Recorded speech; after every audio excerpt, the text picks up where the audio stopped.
Je vous invite à ouvrir vos Bibles ce soir à Éphésiens chapitre 4.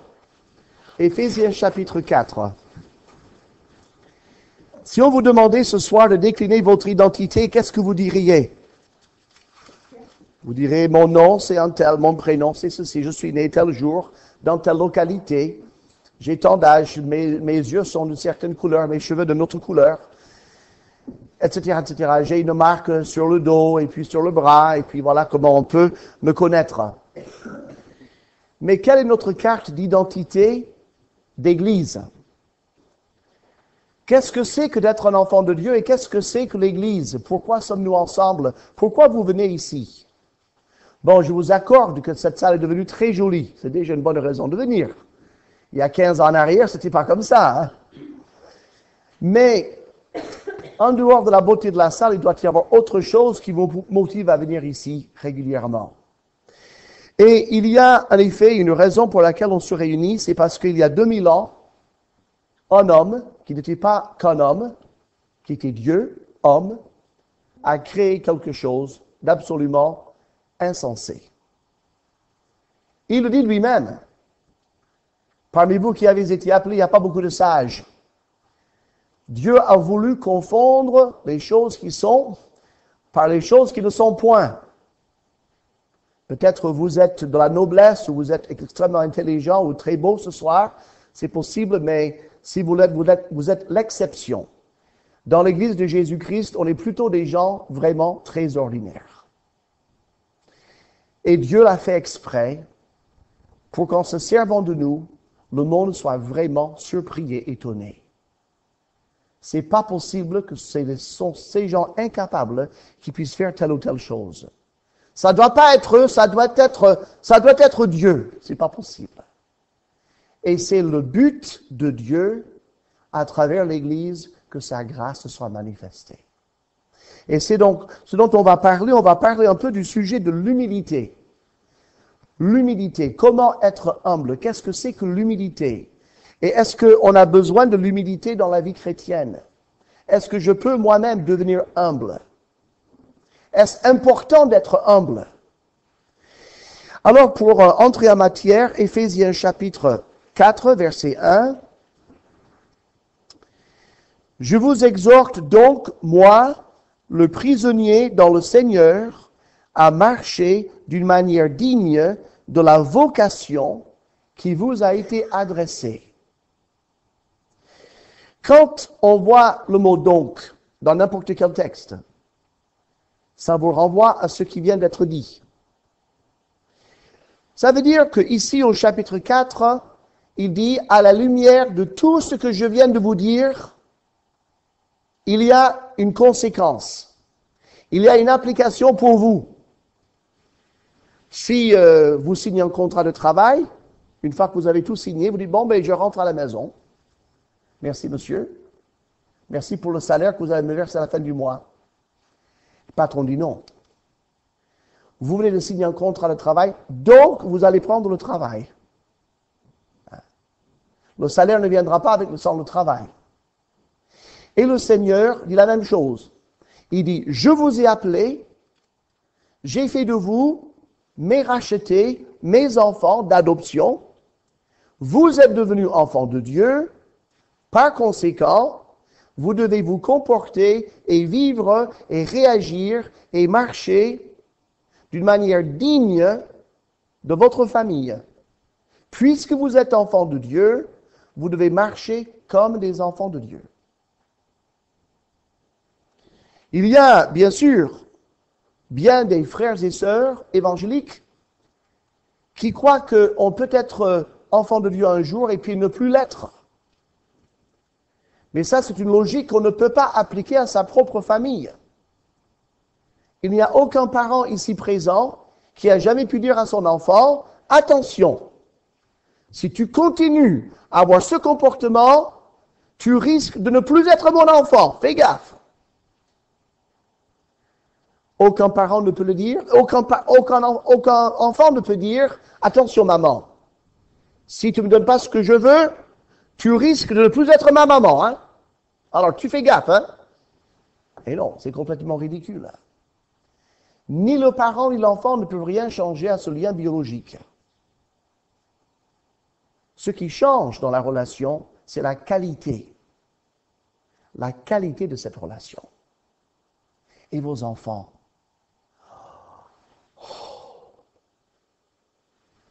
Ou bien, la qualité de la relation peut changer, mais le lien biologique ne peut jamais changer.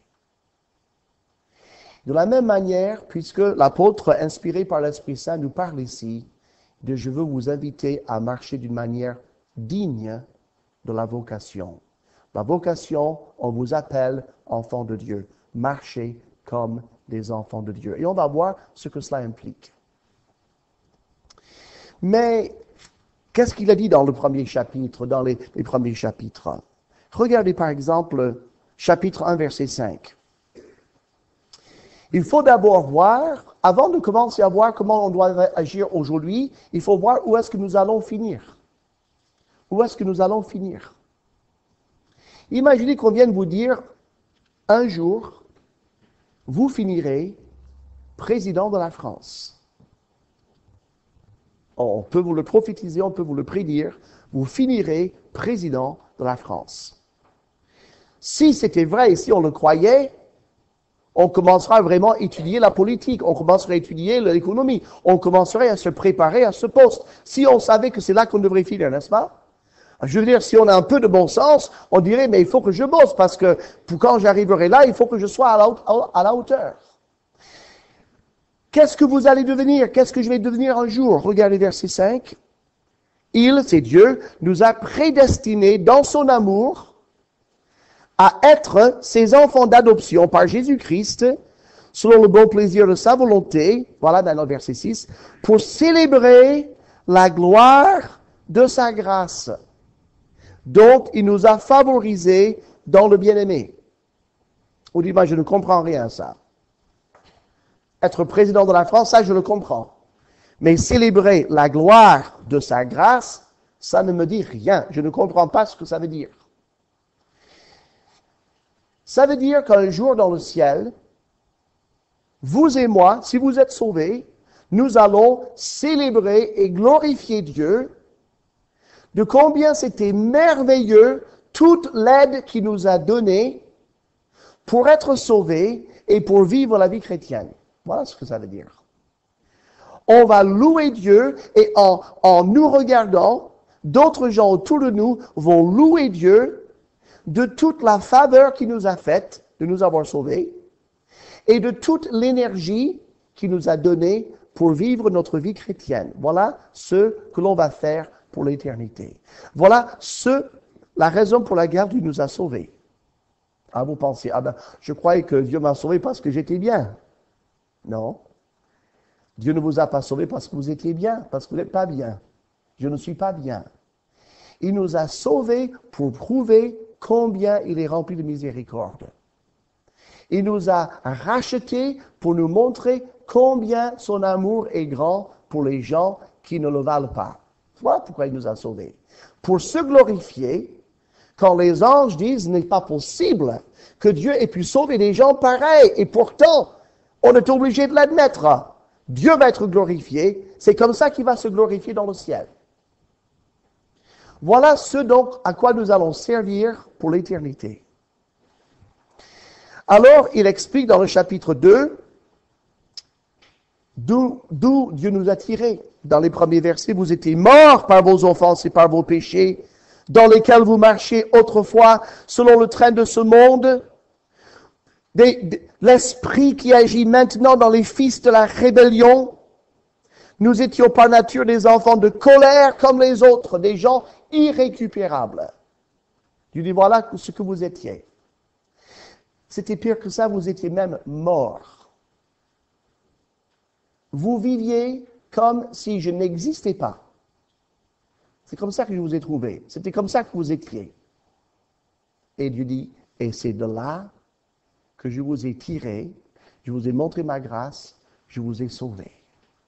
Et vous voyez bien que ça ne vient pas de vous. Il dit, ça vient de moi. C'est la grâce. La grâce qui sauve. Et puis, dans les versets 14 à 21, 22, il explique, non seulement je vous ai sauvé, mais dans l'Église, je vais briser, je vais détruire la haine entre les peuples. Je suppose que M. Kofi Annan, il aimerait bien détruire la haine entre les peuples. Je n'aimerais pas être à sa place. Vous parlez de Nations Unies. Elles sont toutes sauf unies, n'est-ce pas? Ce doit être un casse-tête de constamment trouver des compromis pour que les gens n'en viennent pas aux mains et puis on a assez de guerres comme ça. Il y a véritablement de la haine sur cette planète entre les peuples. Et du temps de Jésus, il était l'objet de cette haine aussi. Je lisais l'autre jour, Jésus est allé chez les Samaritains, et les Samaritains l'ont accueilli, et tout un village s'est converti avec la femme, n'est-ce pas, la femme samaritaine. Et quelque temps plus tard, il passait par la Samarie, et il a dit à ses disciples d'aller à l'avance et chercher un endroit pour qu'ils puissent dormir. Donc, ils sont allés au village à côté. Et alors, Jésus, je ne sais pas exactement ce qu'ils ont dit, mais ils ont posé une question. Est-ce que Jésus va rester avec nous ici à Samarie? Non, non, Jésus ne fait que passer. Il va descendre en Judée chez les Juifs. Alors là, s'il ne reste pas ici, s'il va aller chez ces sales Juifs, c'était vraiment ça l'idée, hein? On ne l'accueille pas ici, on ne lui donne pas l'hébergement. Il n'avait rien contre Jésus, en tant que tel, mais il voulait qu'il reste avec eux, qu'il n'aille pas chez les Juifs, plus au sud. Et il n'a même pas pu trouver de l'hébergement dans son village parce qu'il allait chez les voisins. C'est quand même terrible. Les Juifs leur rendaient la monnaie de la pièce. Il y avait une haine, et alors, par rapport aux païens, les non-juifs, n'en parlons même pas. Vous souvenez-vous quand l'apôtre Pierre est revenu de chez Corneille, qu'il arrive à Jérusalem, chez les anciens et même les apôtres de l'église de Jérusalem. Ils sont là. Alors, qu'est-ce que tu as fait là? Tu es allé chez les païens, tu as mangé avec eux, tu as dormi chez eux. Mais tu sais très bien qu'aucun juif qui se respecte ne mange et ne va chez les païens. On n'entre même pas chez eux. Pierre il fallait qu'il explique tout, hein. Le Saint-Esprit m'a donné 3 visions. Le Saint-Esprit m'a dit d'aller avec eux. Le Saint-Esprit est tombé sur ces gens dès que j'ai annoncé l'Évangile, comme sur nous le jour de la Pentecôte. Et c'est pas moi, c'est Dieu qui l'a fait, moi je ne suis pour rien. Et la Bible dit, ils se sont calmés. Ça, c'était les apôtres qui se sont calmés. Ça veut dire qu'ils n'étaient pas calmes du tout avant l'explication de Pierre. Qu'est-ce que je veux dire? Il y avait de la haine. Il y avait du racisme. Regardez ce que Jésus-Christ a fait. Verset 14, chapitre 2. Il est notre paix, lui qui des deux peuples, n'en a fait qu'un et qui a renversé le mur de séparation, l'inimitié. C'est un mot joli pour dire la haine. Il y avait le mur de la haine. Regardez verset 18. Car par lui, Jésus-Christ, les uns et les autres, nous avons accès auprès du Père dans un même esprit. C'est le Seigneur Jésus seul qui peut réellement mettre l'amour dans le cœur des uns et des autres. Je pense à tous mes amis nord-africains qui sont chrétiens évangéliques, qui aiment le Seigneur, et quelle merveilleuse communion nous avons ensemble. Et je pense à quelques amis juifs, ils sont peut-être moins nombreux, qui sont convertis. Et la communion que nous avons en Jésus-Christ, Christ nous a fait un seul corps. Il a brisé la barrière de la haine. Puisque Jésus-Christ a fait cela pour son Église, il ne veut donc pas qu'il y ait de la haine, ni du racisme, ni d'un esprit de supériorité, ni d'un esprit d'infériorité. Il ne veut rien de cela dans son Église, n'est-ce pas? Parce que c'est lui qui a brisé la haine entre les peuples. Et ce n'est qu'en Jésus-Christ qu'on peut trouver cet amour pour tous les peuples. Dans ces 3 premiers chapitres, donc au 3e chapitre, il explique ce qu'est l'Église. Juste un verset. Regardez verset 10. Éphésiens 3, verset 10. C'est pourquoi les dominations et les autorités dans les lieux célestes, ça c'est les anges, On ne pense pas souvent aux anges, hein? Mais Dieu parle ici des anges. Il y a des anges qui sont hiérarchisés dans le ciel.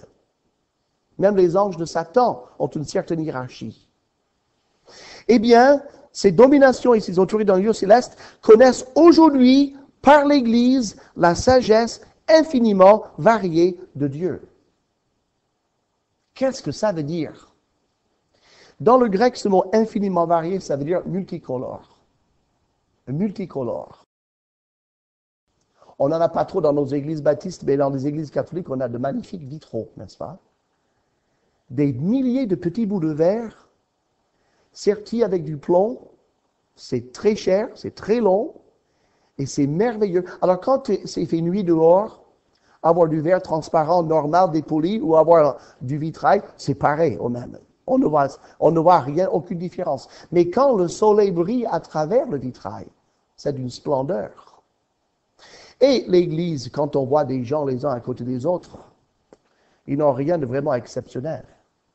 Mais quand le Seigneur brille à travers les membres de son Église, quand le Seigneur brille et se fait voir à travers les chrétiens dans l'Église, on voit un vitrail d'une splendeur extraordinaire, c'est-à-dire le Saint-Esprit illumine toutes sortes de dons, toutes sortes de capacités, chez des gens aussi différents des uns des autres qu'ils puissent être, et ça va tout ensemble, et c'est parfaitement coordonné.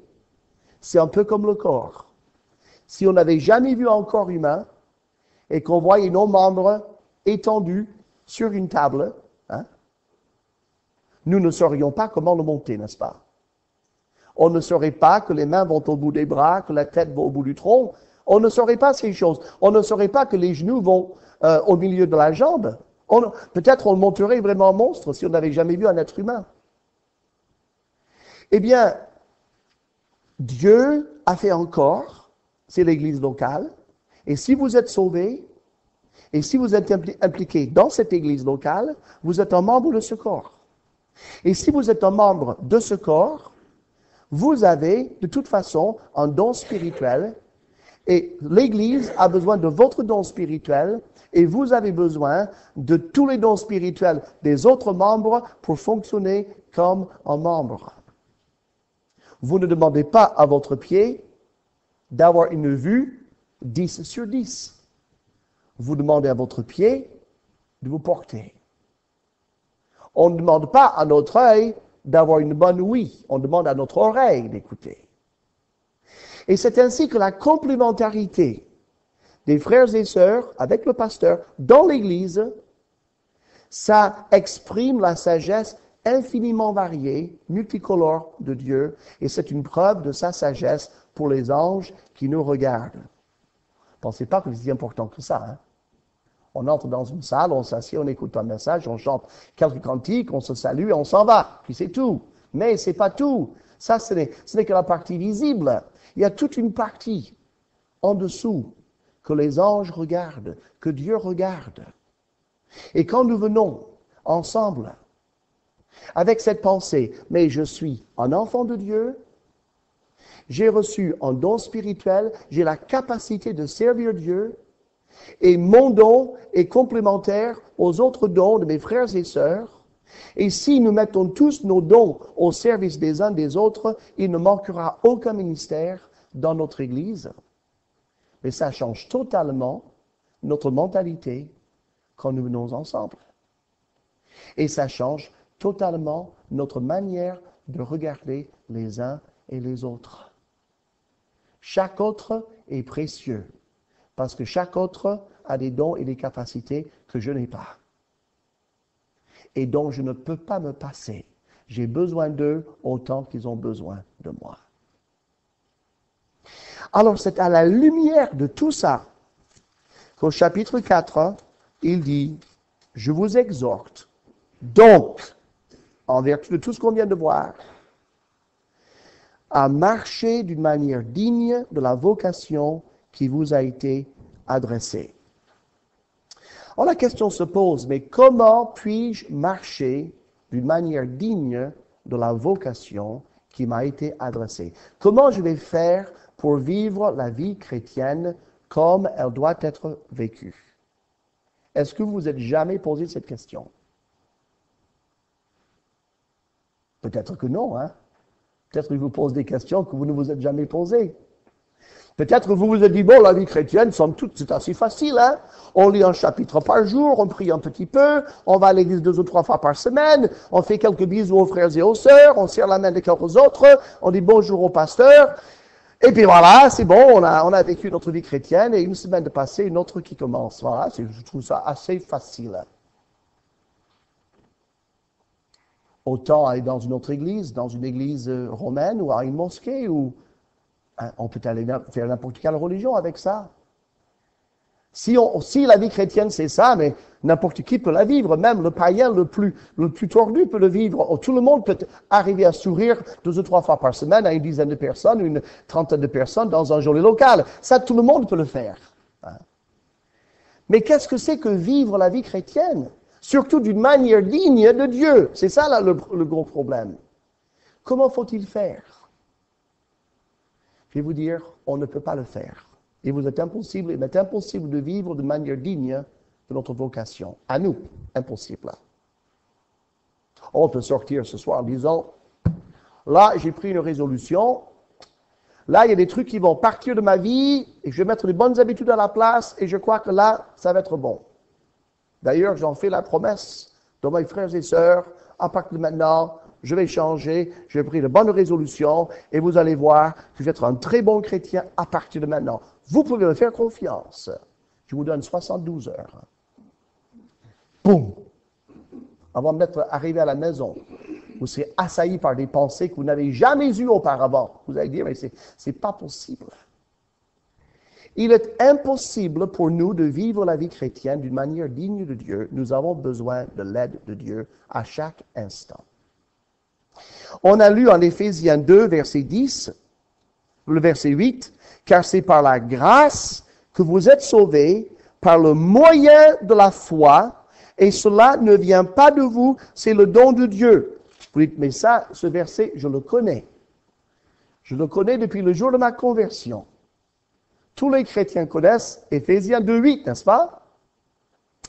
Alors, qu'est-ce que c'est que la grâce? Oh, bien, la grâce, c'est par la grâce que j'ai été sauvé. Est-ce que vous êtes d'accord avec moi? C'est par la grâce qu'on est sauvé, oui ou non? Oui, et par le moyen de la foi. Mais est-ce que la grâce, c'est autre chose que ça? Oui. Regardez 1 Corinthiens 15, verset 10. 1 Corinthiens 15, verset 10.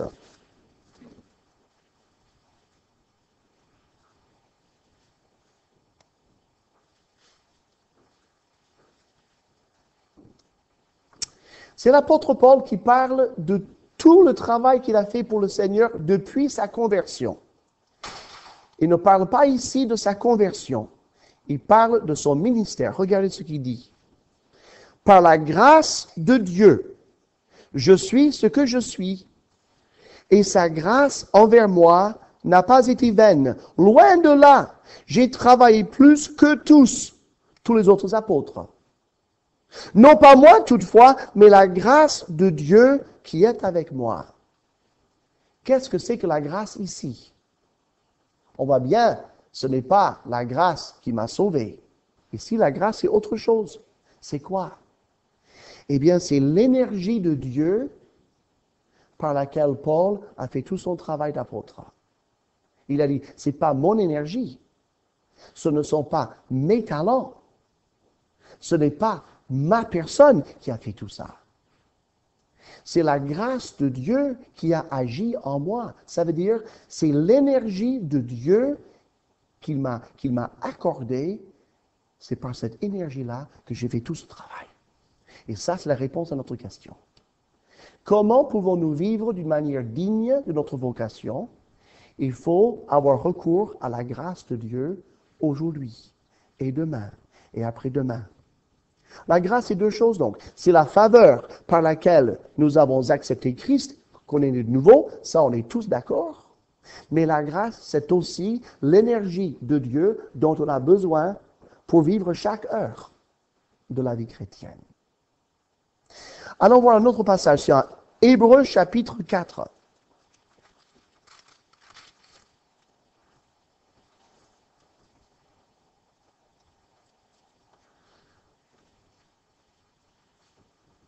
Versets 15 et 16. Hébreux 4, 15 et 16, c'est les versets clés de cet épître aux Hébreux.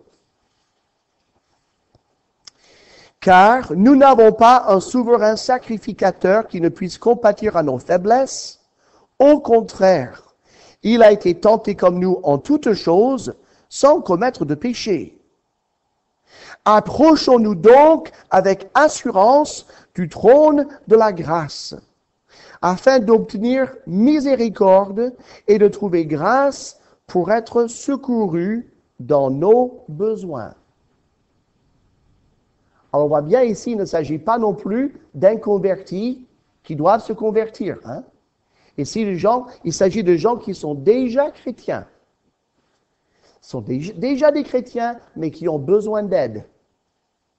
Est-ce que c'est votre cas? Est-ce que vous êtes un chrétien qui a besoin d'aide? Si vous n'avez pas besoin d'aide, si vous n'êtes pas conscient, vous avez plus besoin que vous ne pensez.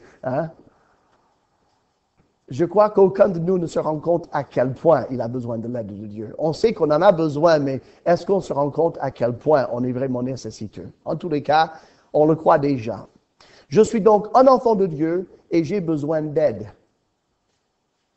J'ai péché. J'ai donc besoin de miséricorde aussi. J'ai besoin de pitié. J'ai besoin de compréhension. J'espère que Dieu se montrera compréhensif avec moi suite à mon péché. Est-ce qu'il va se montrer compréhensif avec nous? On vient de le voir dans le verset 15. On a un souverain sacrificateur qui peut compatir à nos faiblesses. Il ne les approuve pas, On vient, Seigneur, j'ai péché. C'est très bien, c'est pas... Non, c'est pas ce qu'il dit. Il dit, c'est pas bien. Oh Seigneur, je sais que c'est pas bien. Mais, je comprends comment tu as pu tomber. Jésus nous dit dans ce verset 15, il dit, quand j'étais sur la terre, et vous le savez, Jésus a vécu 33 ans sur la terre. Il y a beaucoup de gens, moi je me suis posé la question pendant très longtemps, pourquoi avoir passé 33 ans sur cette terre alors qu'il pouvait aller au ciel? Pourquoi il n'est pas mort à 20 ans par exemple? Mort, ressuscité, monté au ciel, il aurait gagné 13 ans de galère. Pourquoi il est resté si longtemps? Parce qu'en 33 ans, on vit la majorité des tentations qu'on va avoir. On les aura eues avant 33 ans.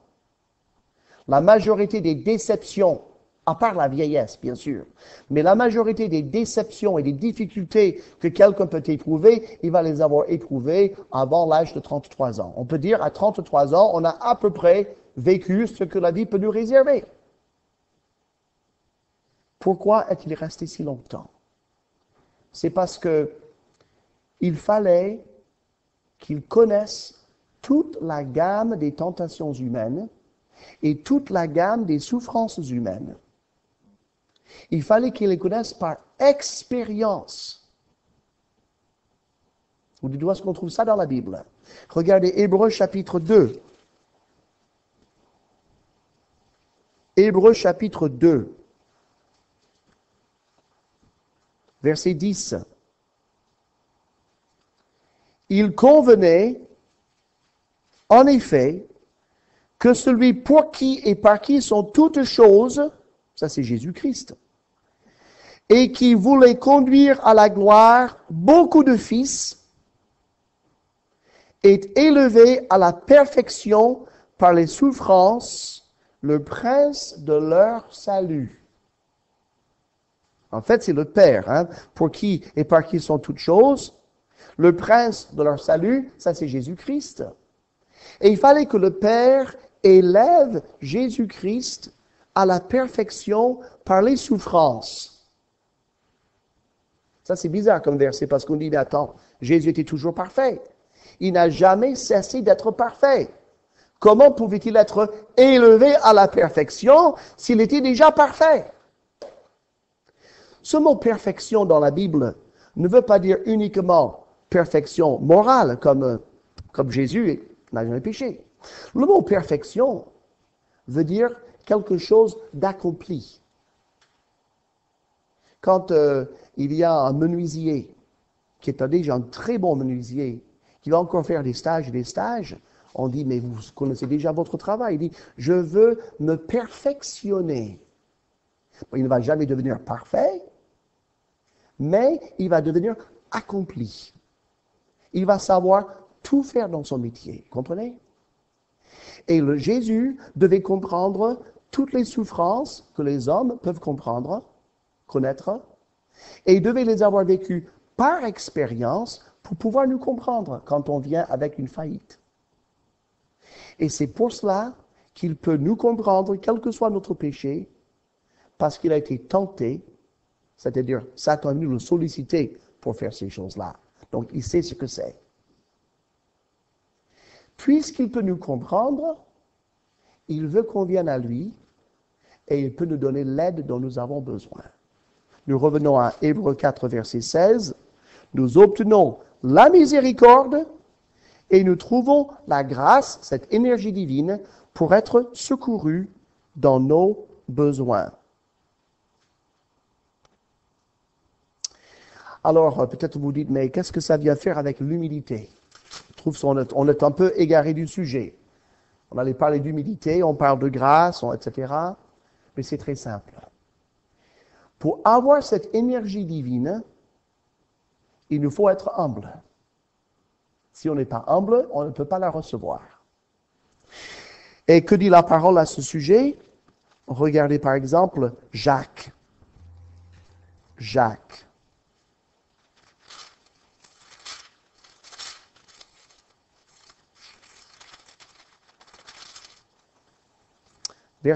Chapitre 5 et verset 6. Vous connaissez ce verset par cœur aussi.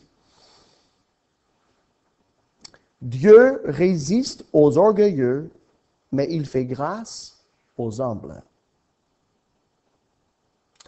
Alors, si vous êtes comme moi, et je suppose qu'on est à peu près tous pareils, il y a quelque chose qui monte en nous, mais très facilement, c'est l'orgueil. On se regarde, j'ai fait ça quand même. Je crois que là, j'ai assuré quand même, hein, sans vouloir me vanter ni rien, mais là, j'ai plutôt bien assuré. Mais je crois même que tout le monde l'a vu. Bon. Ah, je reste humble, hein, mais enfin, j'espère que vous avez vu que, hein, c'était pas mal quand même, hein. Alors, il y a l'orgueil qui est constamment présent. Nous venons à Dieu et on utilise un peu le même langage. Bon, c'est sûr que c'est grâce à toi quelque part, hein, mais quand même, j'ai mis du mien aussi. Hein, Seigneur, on a un peu quand même, 50-50, hein. Le Seigneur dit, je n'écoute pas ta prière. Mais je pleure, je n'écoute pas ta prière. Je résiste ta prière. Je te résiste à toi. Je ne peux pas t'aider et je ne veux pas t'aider. Tu n'auras pas mon énergie divine. Et pourquoi? Parce que je résiste aux orgueilleux. Tu peux prier. Tu n'auras pas mon aide. Je n'aiderai pas un de mes enfants quand ils sont orgueilleux. Alors, le phénomène d'orgueil dans notre cœur nous déconnecte de cette énergie divine. Et du coup, on ne peut plus vivre la vie chrétienne d'une manière qui plaît à Dieu. Mais, comme on a l'habitude chrétienne, on peut essayer de la vivre avec nos propres forces. Alors, comme on sait se tenir au culte, quand même se tenir au culte correctement. Comme on sait déjà chanter les cantiques, on peut continuer à les chanter. Même avec l'orgueil, on peut les chanter. Comme on sait bien prier, on peut faire même de très belles et éloquentes prières. Et ma foi, tout le monde est impressionné par notre manière de prier. C'est vraiment très, très bien. Et on peut le faire tout en restant orgueilleux. Dieu le sait, nous le savons, mais les autres ne se rendent pas forcément compte que nous le sommes. Et puis, quelquefois, nous avons une mauvaise habitude dont il faut essayer de se défaire, mais comme on ne veut pas vraiment s'humilier devant Dieu, parce que ça coûte trop cher, on préfère avoir l'aide des autres. On monte des petits mécanismes je viens te dire chaque semaine si je suis retombé dans le travers et toi tu me poseras des questions et puis comme ça tu vas m'aider à essayer de faire mieux, etc., etc., etc. Et alors j'ai monté des mécanismes et des programmes. Parfois le pasteur peut être rempli d'orgueil, il veut contrôler tout le monde. Qu'est-ce qu'il a dit à celui-là? Qu'est-ce qu'il a dit à l'autre?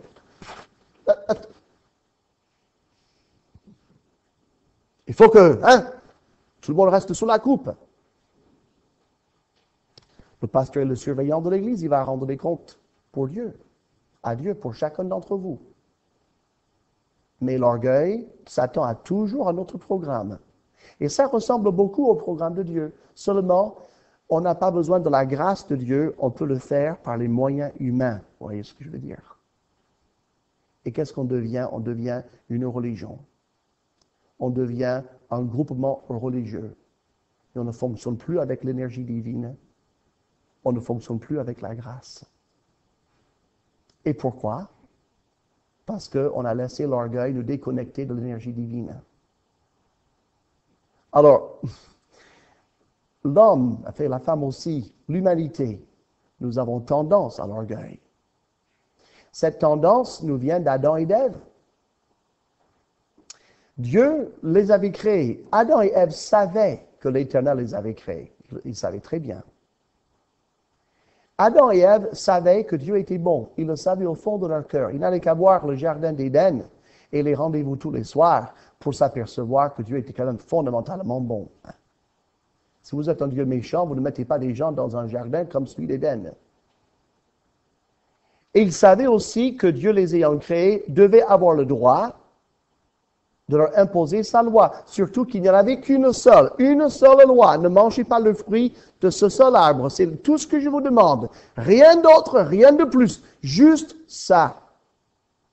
C'est quand même pas. Il n'a pas dit, vous mangerez du côté gauche les jours impairs et du côté droit les jours pairs. Ils auraient pu perdre le calendrier. Non, c'était clair, c'était facile. Et ils ont fait un choix. Ils ont fait un choix de se passer de Dieu. Ce n'était pas le problème de manger un fruit. Le problème, c'est je n'ai pas besoin de Dieu. Je suis Adam. Je suis superbement intelligent parce que j'ai pu donner des noms à tous les animaux que je ne les ai jamais vus avant et je leur ai donné à tous des noms différents, qui les décrit en plus. Alors, c'est que, quand même, puis j'ai une charmante épouse. Elle était charmante, elle, attention. Et on est très bien. On a un super bon jardin. Et ma foi, tout va bien. Et on n'a pas vraiment besoin de Dieu. Alors, pourquoi cette interdiction? Bien sûr, il y avait le serpent derrière pour leur souffler à l'oreille. Dieu, de toute façon, il vous exploite. Il vous garde dans une espèce d'innocence, là. Mais si vous mangez le fruit, vous allez devenir comme lui. Il vous cache des choses, vous comprenez? Ah ouais. Ah, c'est sûr qu'on est exploité. Il a l'air gentil comme ça, mais derrière. Puis ils ont mangé ce fruit. J'ai pas besoin de Dieu. Et depuis Adam et Ève, qui sont nos parents, nous sommes nés avec une nature qui estime ne pas vraiment avoir besoin de Dieu. Pas vraiment. Ah, j'ai besoin de Dieu certaines fois quand c'est difficile. Quand il n'y a pas assez d'argent pour finir le mois, là, j'ai besoin de Dieu. Je prie, Seigneur, aide-moi, là, tu vois.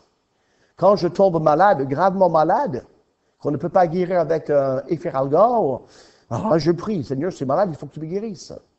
J'ai besoin de Dieu certaines fois, mais la plupart du temps, je n'ai pas vraiment besoin de lui. Et à ce moment-là, nous agissons comme Adam et Ève et nous nous privons de la grâce. On n'a pas l'énergie de Dieu, il ne la donnera pas. Pendant des années et des années, je vais vous montrer un verset. 1 Pierre chapitre 5, verset 5 et verset 6. Pendant des années, quand j'étais plus jeune, j'ai lutté avec cette question d'orgueil. je ne lutte plus avec la question d'orgueil. Je ne veux pas dire que je ne suis plus orgueilleux, attention. Mais je priais avec des larmes. Seigneur, donne-moi l'humilité. Seigneur, donne-moi l'humilité. Seigneur, rends-moi humble. Parce que je savais que c'était important. Et plus j'essaie d'être humble, moins j'y arrivais. Vous savez comment, quand on n'est pas humble qu'on veut le paraître, hein? Alors là, c'est de la fausse modestie, c'est assez désagréable. Mais on est convaincu qu'on fait ce qu'il faut. Oh, vraiment? Tu as bien chanté ce soir? Non, c'était pas bien du tout. Non, c'est pas ça. Si, c'était bien. Vous croyez? Oui, mais c'était formidable. Non, je crois pas que non, c'était pas bien. Vous savez, à la pêche des compliments, hein? Et on essaie d'être humble et ça pue encore plus que l'orgueil. Mais je priais sincèrement, mais je ne priais pas une prière biblique. C'est incroyable, on peut prier des prières avec foi que Dieu ne va jamais exaucer parce qu'on ne prie pas selon sa parole.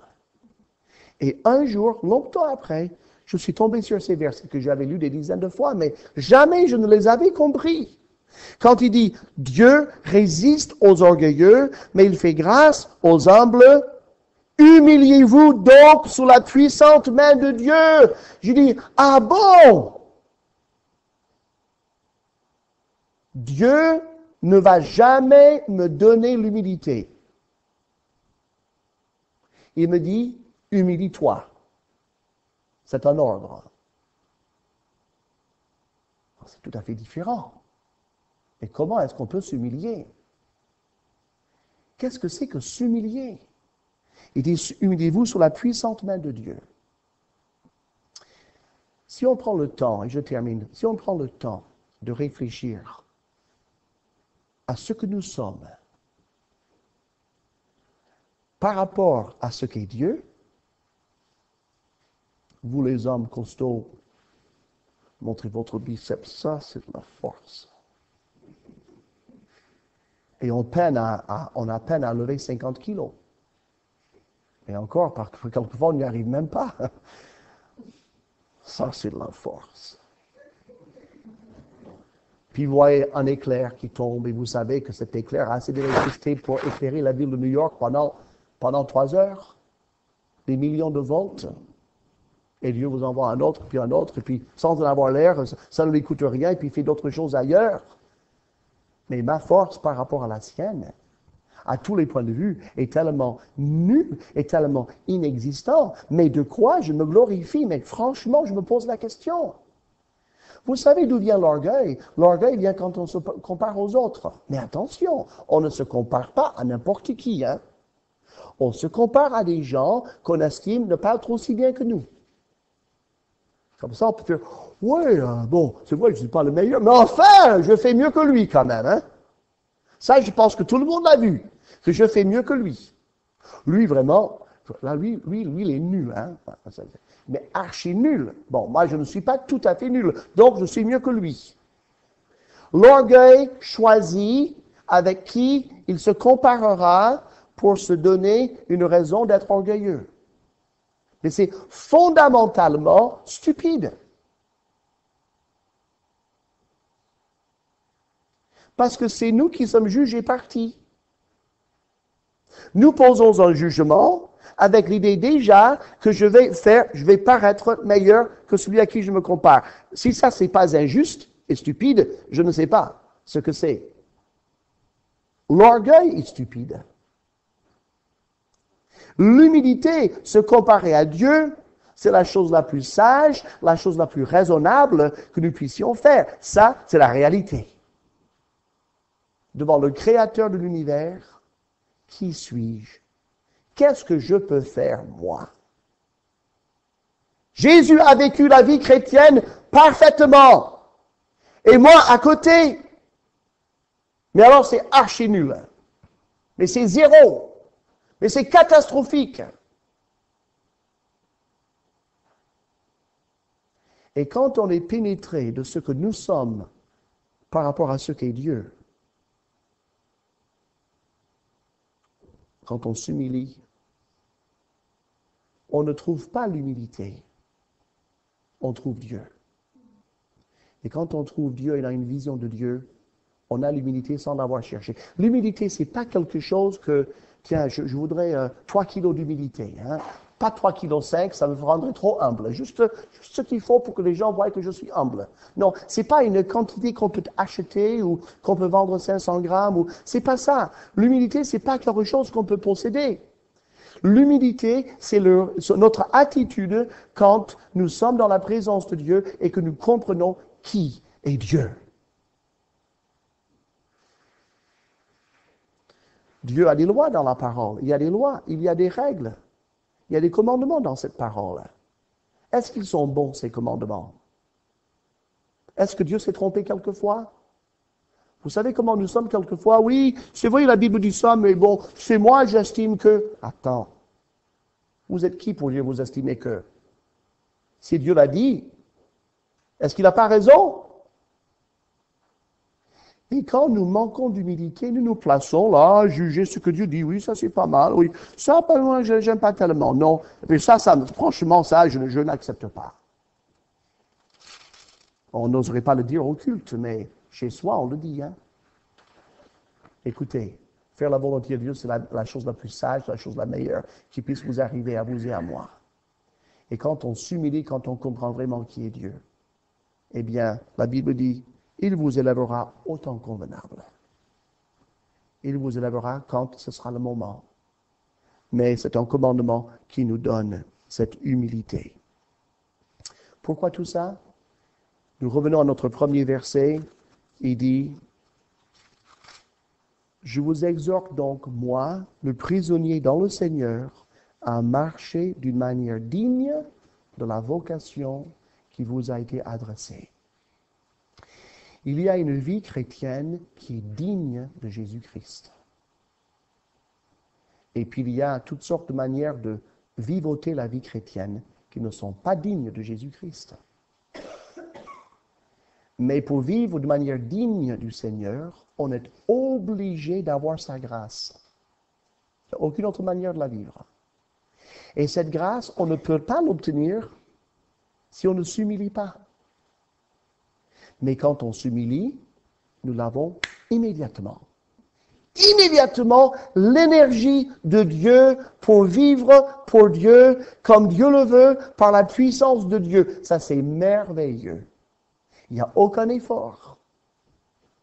Ça vient naturellement. C'est l'épanouissement. C'est comme ça que Jésus a conçu que la vie chrétienne doit être vécue. Et si votre vie chrétienne, comme quelquefois la mienne, ça traîne, c'est lourd, c'est difficile, quel grand sacrifice, dites-vous bien que vous êtes déconnecté de la grâce de Dieu parce que vous êtes branché sur l'orgueil. Et évidemment, c'est la défaite parce que Jésus n'a jamais conçu la vie chrétienne pour qu'on puisse la vivre avec nos propres ressources. N'essayez même plus.